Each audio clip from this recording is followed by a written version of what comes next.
Dover Castle, nestled on the southern coast of England, is famous worldwide for being one of the most formidable and intact castles from the early medieval period and the reign of the Plantagenets.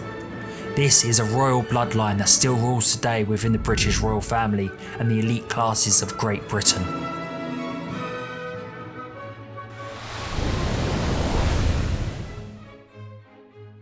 The story of Dover Castle is one of great importance, from a great siege by the French and a surprise ambush they never expected from the English, along with murder plots, imprisonment and dark forces that still haunt the infamous tunnels to this very day. Later in its history, it played a vital role in the evacuations of Dunkirk and the invasion of Normandy. The site of Dover Castle goes back much further than medieval times, even further back than Roman Britain. Though unconfirmed, many historians speculate that the current site of Dover Castle was once settled prior to the Roman invasion. Excavations have revealed artifacts and other evidence suggesting there was an Iron Age settlement, but it's not known whether it's associated with the hill fort upon which the castle sits today. What is not debated was the use of the site by the Romans. The Roman lighthouse at Dover Castle is the tallest and most complete Roman structure in England. The year is 1179 and King Henry II is on the throne. Henry II was the founder of the House of Plantagenets. At the time, he was considered one of the most powerful rulers in all of Europe and ruled over England and most of France. The Plantagenets ruled for over 3 centuries and is one of the most magical ages of the medieval era.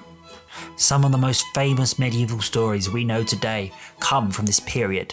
This includes tales of Robin Hood, William Wallace and Robert the Bruce, and the defeat of the English at the Battle of Bannockburn, to some of the most notable kings such as Richard the Lionheart and his famous crusades, King John and the signing of the Magna Carta, to the great King Edward I, better known as Edward Longshanks. King Henry II was more French than English. Perhaps he was better known as Henri. As such, he rarely visited England, but he built Dover Castle in Dover, which happened to be the closest point in England to mainland France. This included the inner and outer bailies, along with the Great Keep itself. The keep was harsh but stunning at the same time. The walls of this keep, more than 6 meters thick in places, over 25 meters tall and almost 30 meters wide. Small by modern standards, but this was solid stone built to impress, host and defend. Within the keep there is another tale to be told. There is a shrine to Thomas Becket, the Archbishop famously slaughtered by a group of knights under the orders of Henry. This is one of the most infamous assassinations in English history, with the gruesome details of how the knight smashed his brains over the stone floor of Canterbury Cathedral. Henry came to regret this and in the following years was forced to repent his actions. Like the Roman lighthouse on site, the castle was built of Kentish ragstone, built in a rubble masonry style, meaning the centre of the walls are filled with rubble rocks rather than being neatly stacked, but then is sandwiched between a neatly layered facade. The edges, windows and doorways are dressed with a lighter limestone for the visual effect you still see today. The inner bailey and north barbican were built to the same standards as the keep. Again, all these walls reached over 6 meters in thickness. Covering a much larger area, a second curtain wall was built as an extra layer of defence, and reached all the way to the famous White Cliffs of Dover. With this natural wall and being pressed up against the sea, more defensive effort was concentrated to the north end of the castle. Little did Henry know that in the following century, a weakness was going to be exposed in his legacy as the French seek to invade Britain. It is said Henry did not build the castle as a way to scare the French, but to welcome them. The whole style of Dover Castle is seen as a typical English keep with curtain wall, but this design is actually French, as are many Norman and medieval keeps throughout England. The castle was a stamp of power, a symbol of French architecture and defensive design over the English. At the time, it was the most expensive castle ever built in Europe, with no expense spared.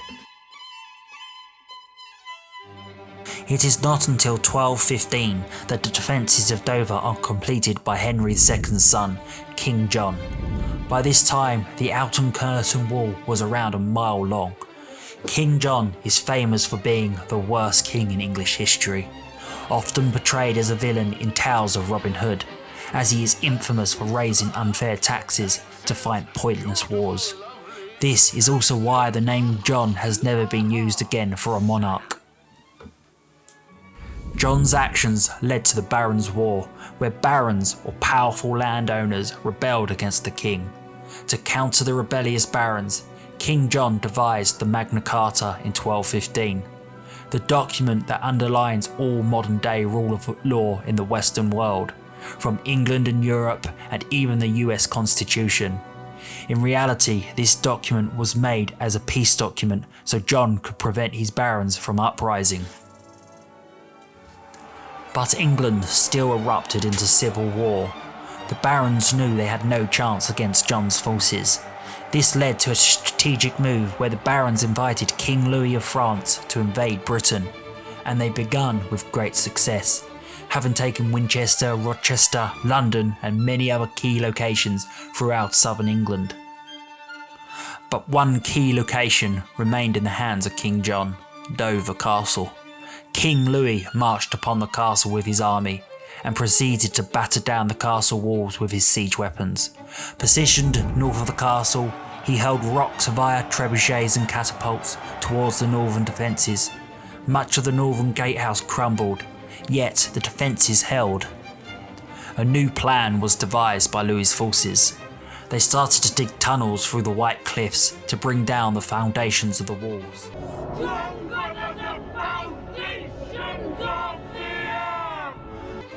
The English countered this by digging their own tunnels to intercept the French. It is highly likely that these tunnels did meet on one or more occasions, creating a subterranean battleground in the pitch-black tunnels of the Dover Hills. This strategy did eventually work for the French. They brought down one of the towers of the outer curtain wall and breached the outer bailey. However, the English force was waiting in great force and forced the French back. Quickly, they rebuilt the crumbled defence with what would likely have been a very rushed timber palisade. 3 months had passed and the siege was still unsuccessful, and King Louis negotiated a truce. In an almost divine turn of events, King John died from dysentery. This siege, however, exposed all of the castle's weaknesses. Not that it had a true weak point, as it still remained standing after a 3-month siege. However, this was an opportunity to improve the defences even further. These new defences were first undertaken by King Henry III. The main additions were the medieval tunnels and the rebuilding of the northern gates.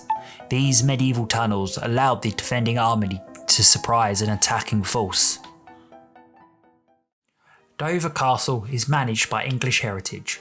English Heritage manage over 400 sites throughout England. Their goal is to preserve history. Dover Castle is no doubt their flagship site. And in the words of Uncle Ben, "With great power comes great responsibility." As such, they took on one of the most ambitious restoration attempts for a medieval building ever undertaken. The aim was to make the experience for visitors exactly like it would have been in 1189, roughly when King Henry II completed the Great Keep. This was a project costing millions, where they decorated the Great Keep to the luxury standard of 12th century royalty, from furniture to wall paintings and tapestries. This makes the experience at Dover Castle one of the most accurate medieval experiences you can have. You can be part of this By joining English Heritage, you not just contribute to the further restoration of countless castles, palaces and other ancient sites, but you gain unlimited access to over 400 sites throughout England. You can get your membership or read more about Dover Castle by following the link in the description. 1216. The Second Barons' War had begun. This time, Dover Castle was in the hands of Simon de Montfort, who happened to be the leader of this Second Baron Rebellion. Simon captured King Henry III and his son Edward, later becoming Edward Longshanks. This technically made Simon the ruler of England for a short while. However, Edward managed to escape his captivity. How? I cannot find an account, but if you have knowledge or a theory, please share in the comments. At some point during the Second Baron's Rebellion, Simon was killed, and the castle was held by his wife Eleanor. Eventually, Eleanor did hand over the castle to Edward, but this was due to the fact that 14 knights had managed to escape the castle prison and captured the Great Keep, where they harassed Eleanor into a surrender. As she was also Edward's aunt, an agreement was made to allow her to return to France, where she became a nun. 4 centuries would now pass by Dover Castle before it played a significant role in English history. This is a long time for what was still England's mightiest fortress to go unused. However, the reason may have just been a mix of geographical, political and practical reasons. England was invested with civil wars, but the threat of an overseas invasion was not present, simply as Britain is an island and Dover Castle was built to defend the coast. Every king, lord or rebel army would have seen Dover Castle as an impossible prize to conquer, and as such the resources to take it would have been too much. So in this sense, its own defensive superiority meant no one even wanted to try and take it again. Have you watched Game of Thrones, where Tywin Lannister simply gives up Castle Rock as a strategic move? The character may have had a similar understanding of the importance of this fortress as kings and generals of medieval England had of Dover Castle. Castle Rock also strikes a resounding resemblance to Dover Castle, a multi-ring defensive fortress perched upon a cliff overlooking the sea. It is now 1793 and Napoleon is moving across Europe. William Twiss of the Royal Engineers developed a plan for underground tunnels and barracks 15 metres below the White Cliffs. Additionally, the outer defences were fortified and remodelled with added gun platforms and bastions. Dover Castle was transformed from a medieval relic to a sprawling cliffside fortress consisting of around 80 acres. But the most intriguing addition was the Grand Shaft. This was a logistical element rather than a defensive one, if Napoleon was to land on the beaches of Dover, when a force would be required to meet him on the beaches below the cliffs. The current route was wet, slippery and narrow, leading several miles around the cliffs. A better option was needed. The Grand Shaft was designed. This was an architectural first. 3 spiral staircases intertwined were chiselled down through the chalk cliff, all the way to the lower tunnels and defences. This now meant 1,000 soldiers could get from the barracks on the cliff to the beaches of Dover in just 12 minutes. Previously, it would have taken closer to an hour to make this manoeuvre. As we know, Napoleon never made it to England, but the defences were now there for the wars of the early 20th century. The site was used by the military in both World War I and II, but most notably in World War II, the secret tunnels. At the time were still a well-guarded English secret that they kept from the outside world. These tunnels played 2 roles. Firstly, Vice Admiral Bertram Ramsay, the man responsible for operations at Dover during the war, was given Operation Dynamo. This is better known as the retreat on the beaches of Dunkirk.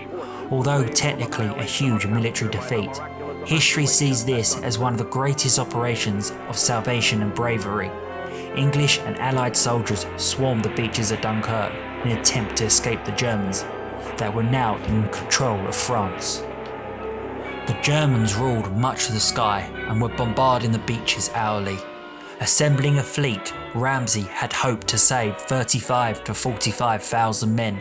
The scene was horrific, stories of soldiers walking into the sea and attempting to swim the distance.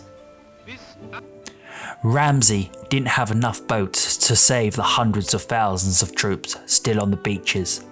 In addition, the waters were too shallow for the Royal Navy destroyers, so a new plan was needed.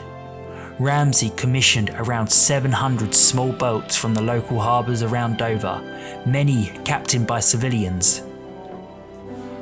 The movie Dunkirk portrays this as these ships used to transport the soldiers back to England, but in reality these were used to get the men from the shallow waters of Dunkirk to the larger destroyers and merchant ships further out. 338,226 people were saved by Ramsay in this operation. This saved the entire core of the British Army and gave the British great hope that they had a chance to defend the coast when the Germans crossed the English Channel. During this evacuation, the front line still needed a brave front line to defend those being evacuated. In military terms, this is better known as the rear guard, used to defend the flanks or rear of a force. There were a number of regiments defending the beaches, including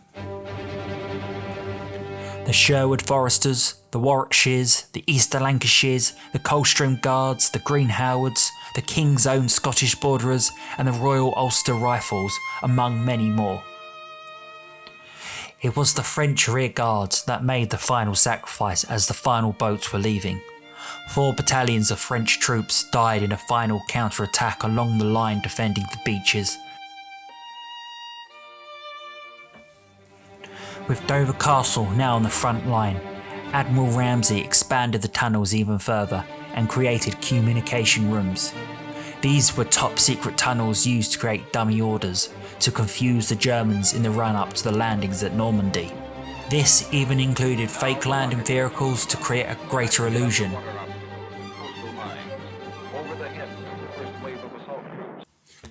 In 1962, the tunnels still remained secret and had one more role to play during the Cold War.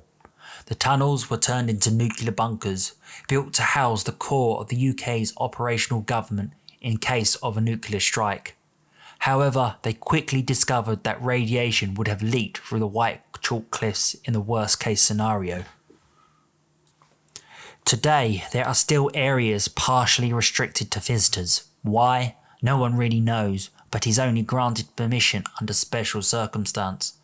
Perhaps there is still more secret tunnels and operations to this very day.